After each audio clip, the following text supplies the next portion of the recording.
વંથલીના સુખપુર ગામમાં ફરી દીપડાની દહેશત જોવા મળી છે। 15 દિવસ બાદ સુખપુર ગામના બજાર વિસ્તારમાં ફરી દીપડો દેખાતા ગ્રામજનોમાં હાહાકાર મચ્યો છે। દીપડાને તાત્કાલિક પાંજરે પૂરવાની માંગ કરી છે।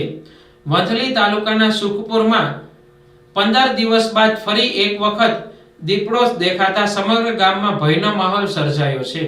અગાઉ 15 દિવસ પહેલા એક દીપડાને વન વિભાગ દ્વારા પાંજરે પૂરવામાં આવ્યો હતો, પરંતુ ગઈ રાત્રે દીપડો દેખાતા ગ્રામજનોમાં ફફડાટ ફેલાયો હતો।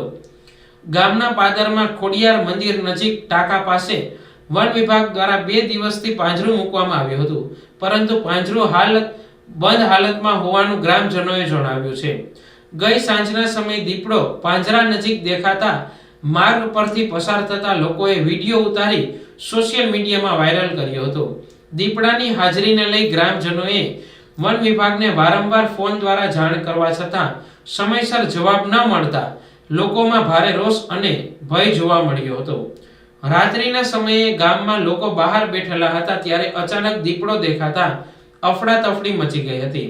સ્થાનિક લોકોના જણાવ્યા મુજબ સુખપુર ગામની આસપાસ શાસન કરતા વધુ જંગલ વિસ્તાર હોવાથી દીપડાઓ શિકારની શોધમાં વારંવાર રહેણાંક વિસ્તારમાં ઘૂસી આવે છે।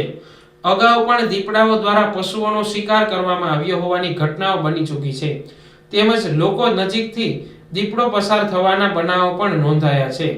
છેલ્લા 2-3 દિવસથી દીપડાના આંટાફેરા વધતા ખેડૂતો અને ગ્રામજનોમાં ભારે ભય ફેલાયો છે।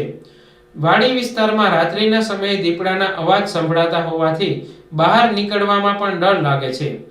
ફરી એકવાર દીપડો દેખાતા ગ્રામજનોએ વન વિભાગ પાસે તાત્કાલિક કાર્યવાહી કરી દીપડાને પાંજરે પૂરવાની માંગ ઉઠાવી છે, જેથી કોઈ જાનહાનિ ન થાય અને ગામમાં ફરી શાંતિ સ્થાપિત થઈ શકે। બોલો, મારું નામ હિરેન, સુખપુર ગામ, સીતારામનગરમાં રહેવાનું। અમે 3-4 જણા બેઠા હતા તાપ કરીને। આગળ અમારે એક દુકાન છે, દુકાને ત્યાં આ બાજુ દીપડો હેલો આવતો હતો, તો અમારે એક ભાઈનું ત્યાં ધ્યાન પડી ગયું કે ઓલું શું છે। અમે જોયું, બત્તી કરી તો દીપડો એટલે ભયંકર દીપડો, બહુ સિંહ જેવડો એમ। પછી અમે એની પાસે આમ જોયું, પછી આમ વયો ગયો। લાઈવ વિડીયો છે અમારી પાસે। પિંજરું છે પણ પિંજરા હાલમાં બંધ છે, કોઈ આવ્યું નથી। અમે એને જાણ કરી છે તો અમે તમને આગળ 5 મિનિટમાં ફોન કરીએ। ફોન હજી કઈ આવ્યો નથી। આની તાત્કાલિક કાર્યવાહી કરો। કાર્યવાહી કરો।